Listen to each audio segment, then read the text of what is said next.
여러분 안녕하십니까? 뉴스투데이 제주입니다. 이번 주에는 더불어민주당 대통령 후보를 선출하기 위한 제주 지역 합동연설회가 열립니다. 국회 국정감사도 금요일부터 시작되는 가운데 제주 지역 주요 현안도 다뤄질 예정인데요. 이번 한 주간의 주요 일정과 이슈를 박주연 기자가 전해드립니다. 더불어민주당 대선 경선 후보 합동연설회가 다음 달 1일 열립니다. 합동연설회를 앞두고 제주 지역 더불어민주당 권리당원 13,135명과 대의원 191명 등 13,300여 명을 대상으로 한 투표가 시작됩니다. 오늘부터 이틀 동안은 온라인 투표로, 모레부터 사흘 동안은 ARS 자동응답 조사로 진행됩니다. 제주 지역 개표 결과는 합동연설회 당일 오후 6시쯤 발표될 예정입니다. 다음 달 1일부터 국회 국정감사가 시작됩니다. 3주 동안 진행되는 이번 국정감사에서는 제주 4.3 배보상과 제주 제2공항, 제주도의회 의원 선거구 획정 등 제주 지역 주요 현안에 대한 점검이 이루어질 예정입니다. 기초생활보장 생계급여 수급자에 대한 부양 의무자 기준이 다음 달 1일부터 폐지됩니다.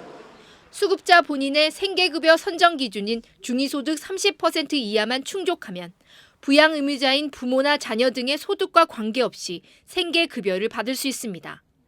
다만 부양 의무자가 연소득 1억 원 또는 부동산 등 재산이 9억 원 이상이면 제외되는데 제주에서는 700여 가구가 혜택을 입을 것으로 예상됩니다. MBC 뉴스 박주연입니다.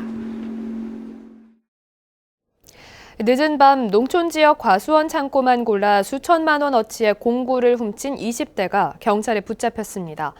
CCTV가 없고 문이 잠기지 않은 창고들이 범행 표적이 됐습니다. 박혜진 기자가 보도합니다.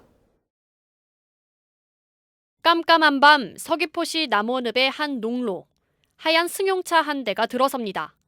랜턴을 든 남성이 주위를 살피더니 창고 안으로 들어갑니다. 이 창고에서 사라진 물건은 전기톱과 그라인더 등 각종 공구들.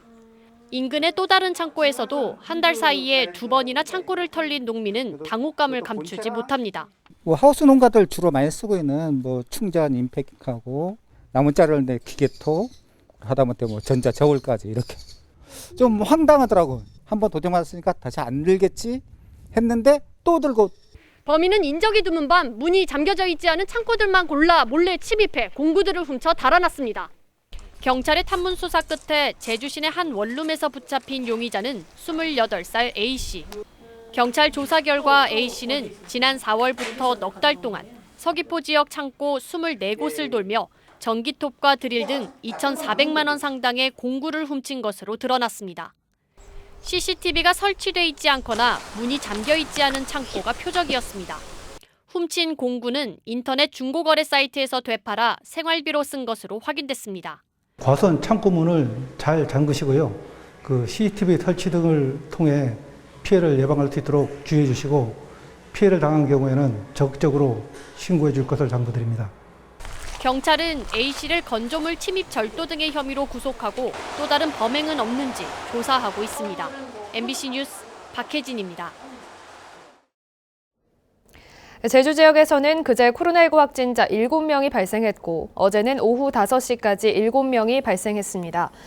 이 가운데 4명은 도내 확진자의 접촉자, 6명은 다른 지역 확진자의 접촉자이거나 방문객, 1명은 해외 입국자, 나머지 3명은 코로나19 유증상으로 검사를 받아 확진 판정을 받았습니다.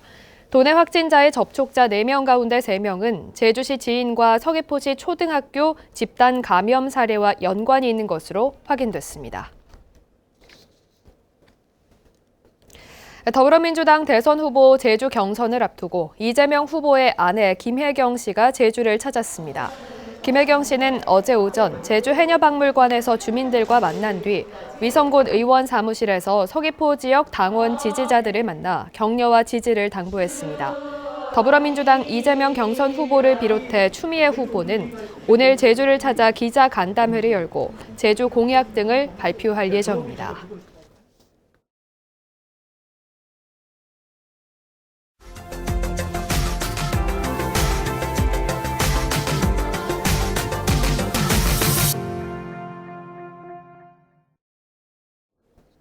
수박 재배는 쪼그려 앉아서 작업을 해야 해서 여간 힘든 게 아닌데요.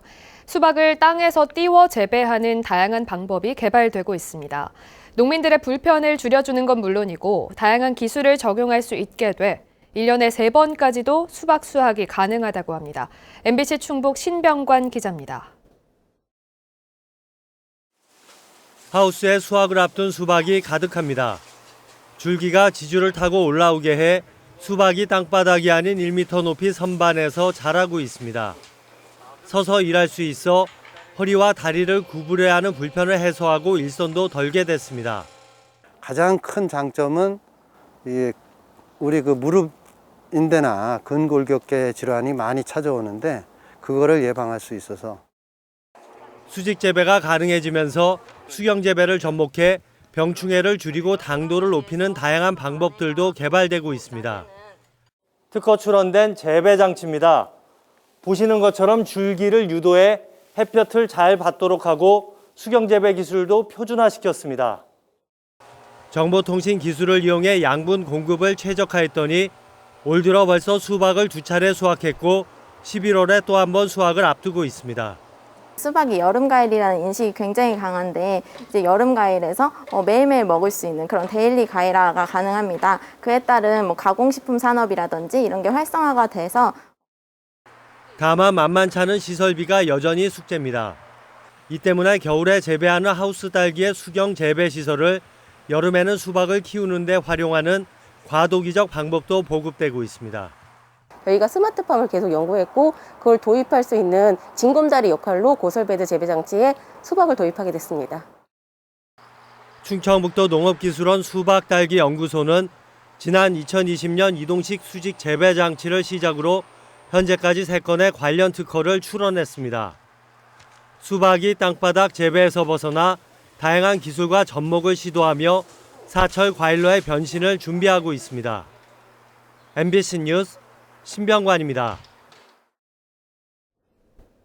우리 들꽃들 가운데는 발견된 지역에 이름을 딴 야생화들이 있습니다.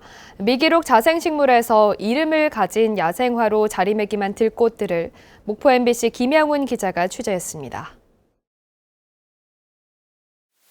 영암의 한 야산, 등산로 주위에 작고 앙증맞은 꽃이 피어 있습니다. 꼭두선이과에 여러 해살이 풀인 영암풀입니다. 지난 2016년 영암에서 처음 발견돼 영암풀이란 이름을 갖게 됐습니다. 중국과 일본에는 있지만 우리나라에는 없는 걸로 알고 있는 미기록종이어서 그게 영암풀이라는 이름을 다시 받게 되는 계기가 됐습니다.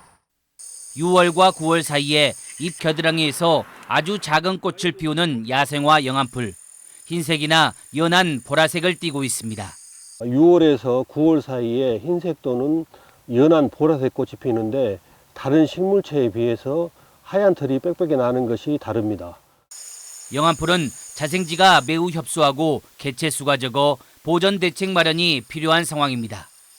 현삼과의 자생식물인 성주풀, 남부지방의 습지에 드물게 자라는 희귀식물입니다.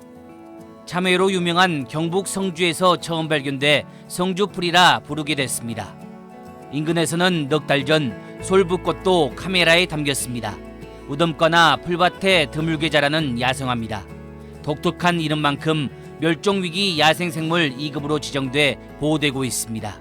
MBC 뉴스 김양훈입니다.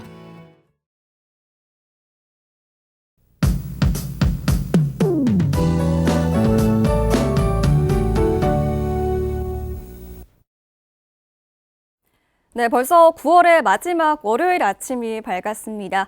여전히 선선한 동풍이 불고 있어서 오늘도 활동하기 좋은 가을 날씨를 보이겠고요. 공기질도 깨끗하겠습니다. 다만 중산간 지역은 아침에 안개가 끼면서 가시거리가 짧은 곳이 있겠습니다. 아침 출근길 교통안전에 유의하시기 바랍니다.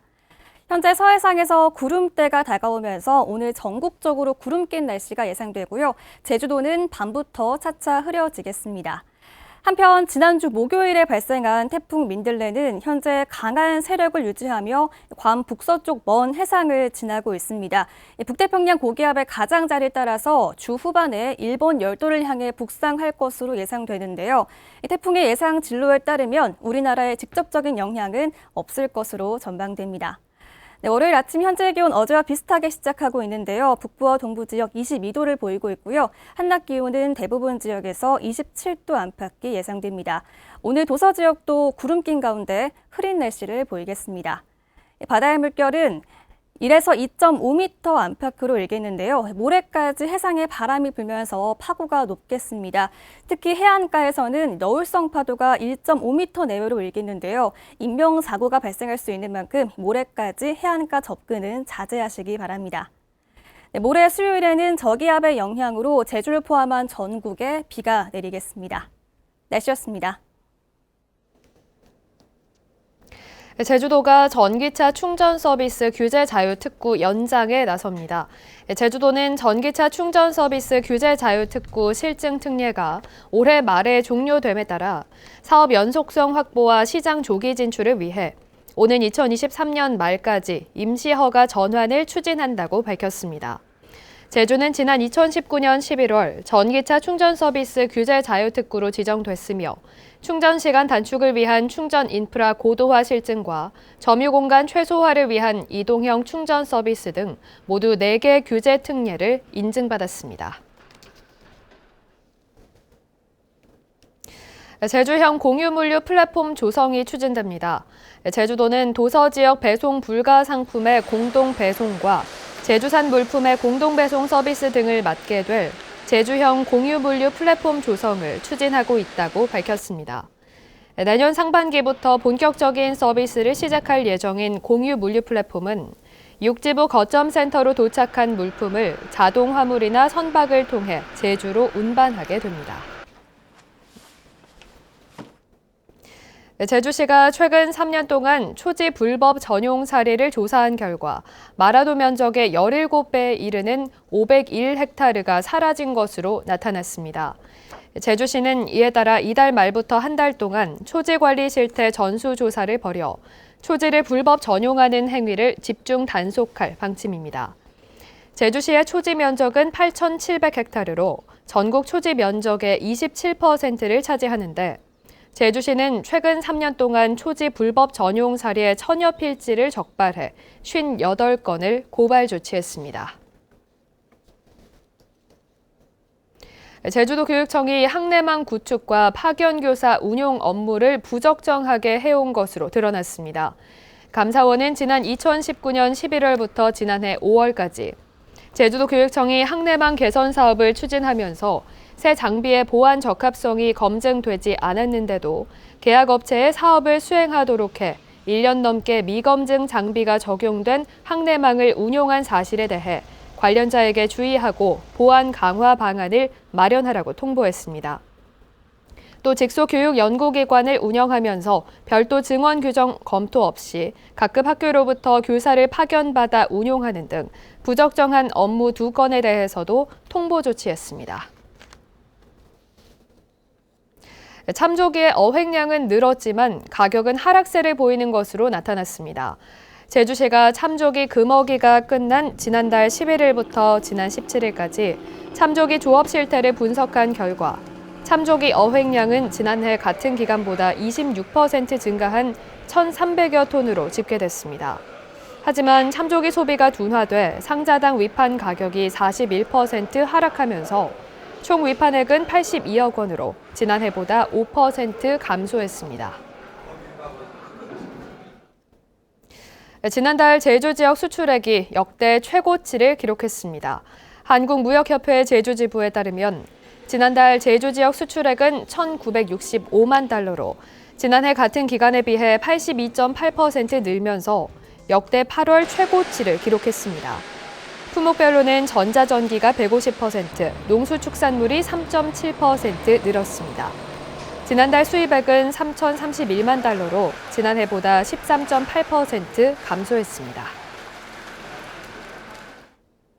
코로나19 장기화로 폐업 소상공인이 늘면서 노란우산 공제금 지급 건수가 늘어난 것으로 나타났습니다. 더불어민주당 이규민 국회의원이 중소벤처기업부로부터 제출받은 자료에 따르면 올해 상반기 제주 지역 노란우산 퇴직 공제금 지급 건수는 525건으로 지난해 같은 기간보다 5.1% 증가했습니다. 코로나19 사태 이전인 지난 2018년 상반기 297건과 2019년 389건보다 각각 76.7%와 34.9% 급증했습니다.